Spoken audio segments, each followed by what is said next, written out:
So with the exception of Ron Paul, this is why I think after 19 debates to say we haven't talked about issues is a little silly, because we have. And with the exception of Ron Paul, they all generally believe the same thing.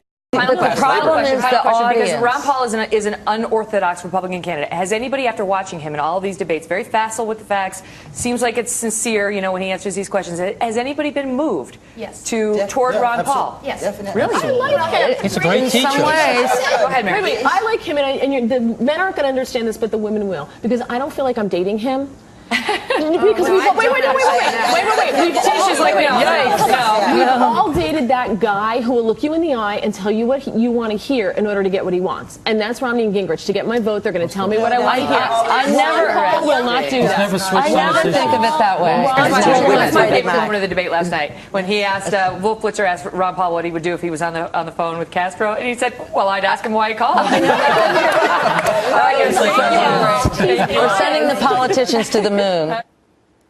Great job, panel. Thank you so much, and we're taking your emails on it at kelly@foxnews.com.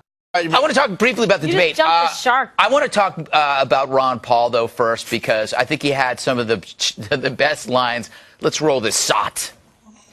Roll Saunders.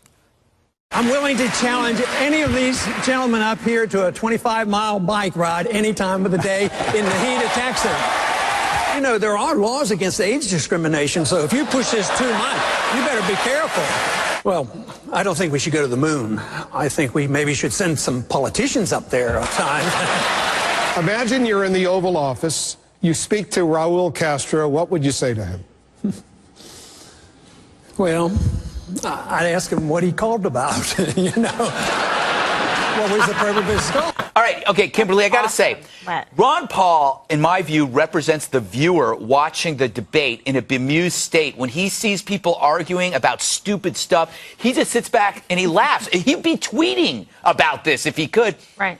I'm beginning to really like this guy. I can feel your man crush for him just flooding me across the table. Oh, yes, it is. It's not a man crush. I'm just saying he's starting to represent people who recognize the folly. Well, he is. I got to tell you, he stole the show last night. He was very funny. He had one liner after the next, and people can relate to that. They're out in the audience watching. He's a funny guy, and he's sort of dismantling the ridiculous barbs back and forth between these two guys, between Newt and Mitt.